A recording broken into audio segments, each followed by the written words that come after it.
সবাইকে welcome back to our channel the suitcase couple. এখন আমরা আছি শিবানা সমুদ্রা ফলস। এটা হচ্ছে আমাদের ব্যাঙ্গালোর থেকে কত লাগলো, 150 কিলোমিটার, 3 ঘন্টা মতো টাইম লাগলো। রাস্তা খুব সুন্দর। আর দেখতে থাকুন আমাদের সাথে। তো এখন ব্যাঙ্গালোর থেকে সকাল সকাল বেরিয়ে আমরা চলেছি শিবানা সমুদ্রা ফলসের দিকে। ব্যাঙ্গালোরে আমরা যেখানে থাকি অর্থাৎ ইস্ট ব্যাঙ্গালোর থেকে শিবানা সমুদ্রা ফলসের দূরত্ব প্রায় 150 কিলোমিটার মতো। যেহেতু ব্যাঙ্গালোরের এত ট্রাফিক হয় সেই জন্য আমরা অনেক সকাল অর্থাৎ প্রায় 6টা সাড়ে 6টার দিকেই স্টার্ট করে দিয়েছিলাম, যাতে ফাঁকায় ফাঁকায় সিটিটা ক্রস করতে পারি। সিল্ক বোর্ডের বিশাল ওভারব্রিজ পেরিয়ে কানাকপুরা রোড ধরে সোজা চলেছি আমরা শিবানা সমুদ্রা ফলসের দিকে। এত সকালে বেরোনোর পরেও প্রায় ব্যাঙ্গালোরের সিটিটা ক্রস করতেই কিন্তু আমাদের 1 ঘন্টার উপর লেগে গিয়েছিল। আর সিটির বাইরে এসেই শুরু হয়ে গেল মনোরম পাহাড়। এই যে পথটা যাচ্ছে এর কিন্তু আরেকটি অল্টারনেট পথও আছে, অর্থাৎ কানাকপুরা রোড দিয়ে না গিয়ে মাইসোর রোড ধরেও কিন্তু যাওয়া যায় এই শিবানা সমুদ্রা ফলসে। একই রাস্তা, যেরকম মাইসোর গেছে তেমনি আবার শিবানা সমুদ্রও গেছে ওখান থেকে। সিটিটা ক্রস করলেই এত সুন্দর রাস্তাটা এবং এত সুন্দর গাছগাছালি যে মনটাই ভালো হয়ে যায়। আমাদের আগের ব্লগে নিশ্চয়ই দেখেছেন যে আমরা আগে বেলজিয়ামে থাকতাম। অনেক দিন পর আবার মনে হচ্ছিল যেন ইউরোপেই চলে এসেছি আকাশটার দিকে তাকিয়ে। এমনি ইন্ডিয়ার আকাশ দেখলে একটু যেন ধূসর রঙের লাগে, কিন্তু আজকে এত সুন্দর ওয়েদার ছিল আর এত নীল আকাশ ছিল যে মনে হচ্ছিল আমরা বোধহয় ইউরোপেরই কোথাও যাচ্ছি। এই শিবানা সমুদ্রা কিন্তু একটি হাইড্রো ইলেকট্রিক প্রজেক্ট এবং এটি নাকি তৈরি হয়েছিল 1902 সালে এবং এটি one of the Asia's first hydro electric power project.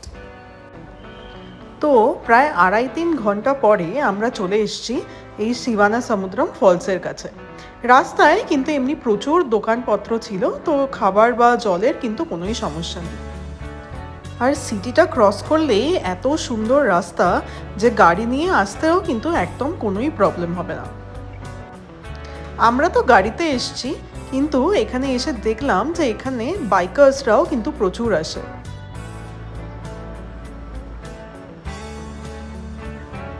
এই শিবানা সমুদ্রা প্রজেক্টটা কিন্তু কাবেরী নদীর ওপর তৈরি। একটা সময় হয়তো ভীষণ প্রোটেক্টেড জায়গা ছিল, কারণ প্রচুর গেটস অ্যান্ড সিকিউরিটি চেকপোস্টও ছিল, কিন্তু এখন আর দেখলাম যে সেগুলো ফাংশনাল নয়। অর্থাৎ আমাদের কোনো চেকিং বা কিছু ছাড়াই আমরা ঢুকে গিয়েছিলাম এই ফলসটার মধ্যে। খুব সুন্দর ভিউ, ওই দূরে দেখা যাচ্ছে ওয়াটারফলস। বর্ষার সময় কিন্তু এই ওয়াটারফলের ফ্লো আরও ভালো হয়। এই বছর এখানে বর্ষা একটু কম হয়েছে, তাই সেই কারণে একটু ফ্লোটা কম, কিন্তু নয়তো খুব সুন্দর জায়গা আর খুব ফ্লো হয় বৃষ্টি হলে।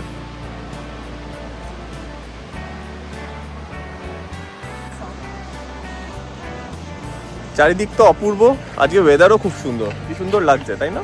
খুব সুন্দর। চলো নিচে যাওয়া যায়। হ্যাঁ। তো ঢুকেই এরকম কিন্তু ভিউ পয়েন্টস রয়েছে এবং প্রত্যেকটা স্টেজেই কিন্তু একটি করে, মানে সিঁড়ি থেকে খানিকটা নেমে একটা করে ভিউ পয়েন্টস রয়েছে। আমাদের আগের সুইজারল্যান্ডের ব্লগ দেখলে আপনারা বুঝতে পারবেন যে এরকম সিমিলার স্ট্রাকচার কিন্তু আমরা যখন রাইন ফলসে গিয়েছিলাম জুরিকের, সেখানেও করা ছিল, যে খানিকটা করে সিঁড়ি দিয়ে নেমেই কিন্তু একটি করে ভিউ পয়েন্ট। আচ্ছা, এই যে শিবানা সমুদ্রার যে ফলসটা রয়েছে সেটা কিন্তু অ্যাকচুয়ালি দুটো ফলস নিয়ে তৈরি। একটি হচ্ছে ভারাচুক্কি ওয়াটারফলস এবং আরেকটি হলো গগনাচুক্কি ফলস। দুটোকে একসাথে মিলিয়ে বলা হয় শিবানা সমুদ্রা ফলস। এই যে ভারাচুক্কিটা আছে সেটার হাইট হলো প্রায় 69 মিটার এবং গগনাচুক্কি ফলসটা 90 মিটার্স অর্থাৎ 90 মিটার থেকে পড়ছে, এবং দুটোই কিন্তু কাবেরী নদীর থেকে উৎপত্তি হয়েছে। তো এখন আমরা চলেছি নিচের ভিউ পয়েন্টগুলোর থেকে। বাই দ্য ওয়ে, এই যে হাইড্রো প্রজেক্টটা সেটা তৈরি হয়েছিল 1902 সালে, তখনকার যে মাইসোরের দিওয়ান ছিল তারই উদ্যোগে। কারণ তখন যে কোলার গোল্ড ফিল্ড ছিল সেখানে এইখান থেকে যে ইলেকট্রিসিটি জেনারেট হতো সেটা সেই গোল্ড ফিল্ডে পাওয়ার আপ করতো এবং তার 3-4 বছর পরে সেটা পুরো ব্যাঙ্গালোর সিটিটাকেই পাওয়ার দিতে শুরু হয়। এছাড়াও 1972 সালে যে ফেমাস বলিউড ফিল্মটা ছিল পাখিজা বলে, তার যে গান ছিল চলো দিলদার চলো চাঁদকে পার চলো, মীনা কুমারী এবং রাজ কাপুরের, সেই গানটাও নাকি এখানেই কিন্তু ফিল্ম হয়েছে। হয়তো একটা সময় এই ফলসের নিচেও যাওয়া যেত, সেখানে আমরা দেখলাম যে সিঁড়ি এবং ট্রেলসও করা রয়েছে, কিন্তু যখন আমরা গিয়েছিলাম তখন কিন্তু সেগুলো সবই বন্ধ করা ছিল। কেমন এক্সপিরিয়েন্স? এই জায়গাটা কিন্তু পুরো ফরেস্ট এরিয়া। আর এরপরে আমরা জানলাম যে এই সেম ট্রেলসে নাকি বিএম হিলস এবং এমএম হিলস বলে দুটি জায়গা আছে, যেখানেও কিন্তু উইকেন্ড ট্রিপসে আসা যায়। তার মধ্যে প্রচুর সুন্দর সুন্দর রিসোর্ট আছে যেখানে নাইট স্টেও করা যায়, এবং সেই সব জায়গাগুলো নাকি খুব সুন্দর। সেম রুটেই পড়ে, আপনারা যদি সকালবেলা বেরোন তাহলে এই 2-3 ঘন্টার মধ্যে শিবানাসমুদ্র ফলস কভার করে চলে যেতে পারেন উইকেন্ড স্টের জন্য in one of the resorts in BM or MM hills. এই শিবানাসমুদ্র ফলসের পাশেও কিন্তু একটি রেস্টুরেন্ট ছিল, কিন্তু আমরা পৌঁছে গিয়েছিলাম সকাল 9টায়, তো তখন কিন্তু সেটি খোলেনি, কিন্তু তার আশেপাশে প্রচুর স্টলস ছিল এবং অনেক লোকই ছিল তখন। কেমন লাগতো দেখতে? ভীষণ ভালো। If you are in Bangalore and looking for one day trips বা শুধু মানে জাস্ট ব্যাঙ্গালোর থেকে উইকেন্ডের জন্য, এটা কিন্তু ভীষণ ভালো। আমরা আগে আসিনি কখনো। হ্যাঁ আর জাস্ট 150 কিলোমিটার দূরে, মানে আমাদের আসতে 3 ঘন্টাও লাগেনি বোধহয়। হ্যাঁ মানে রাস্তায় স্টপ নিয়ে নিয়ে এসেছি আমরা। হ্যাঁ তো ইট ওয়াজ রিয়েলি ওয়ার্থ ইট। হ্যাঁ, আর রাস্তাও বেশ ভালো, ফাঁকা। মেন সিটিটা বেরোতেই আমাদের প্রায় আধ ঘন্টা 1 ঘন্টা মতো লেগে গেছিল। লেগেছে জাস্ট ব্যাঙ্গালোর সিটিটাই। হ্যাঁ, তারপর তো রাস্তা বেশ ভালো, তো হাইওয়ে যেরকম আছে তো সেরকম ভাবে এলাম। আর ওয়েদারটা খুব সুন্দর, তো সিনিক ভিউ অসাধারণ। দারুণ। তো আপনারা যখন আসবেন সকাল সকাল চলে আসবেন, বেশ ভালো লাগবে, ভিড়ও কম আর এনজয় করতে পারবেন।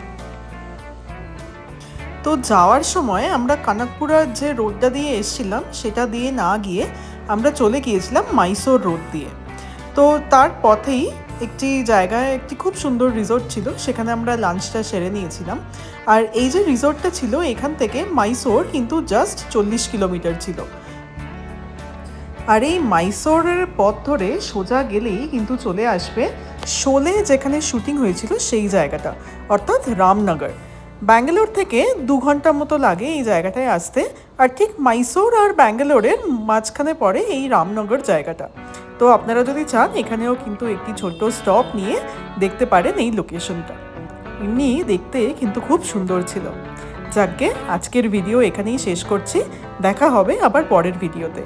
And if you like our videos, don't forget to subscribe to our channel, The Suitcase Couple.